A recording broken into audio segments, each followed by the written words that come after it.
د بلوچستان د کورنیو او قبایلي چارو وزارت لخوا مشال رادیو ته د ورکړل سویو معلوماتو له مخې په تیر 3.5 کاله کې تر 800 د زیاتو انسانانو خراب سوي مړي موندل سوي دي چې 466 یا نسلن بلوچ 123 پښتانه 107 له نورو بیل بیل قامونو څخه او د 107 نورو خراب سویو مړیو پیژندګلوي لا هم سوې نه ده. خو د وایس فار بلوچ میسینګ پرسنز سازمان مشر ماما قدیر بلوچ بیا وایي یوازې د بلوچو ځوانانو تر 1000 زیات خراب سوي مړي موندل سوي دي. 1000 سباله مش مسخ شده لاشونه مشتمل سوي دي. دغه کې ټارګټ کلینګ نسته 400 سباله ټارګټ کلینګ هم هغه جلا دي. دا هغه سړی دی لاش مسخ شده لاش کې پورته کړی دی بیا دوی مسخ کړی دی لاشونه مشته ور کړی دی تاس کړی دی.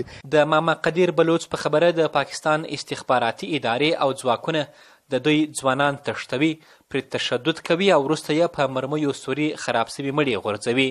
خو د پاکستان استخباراتو او ځواکونو تل دا تورونه رد کړي دي.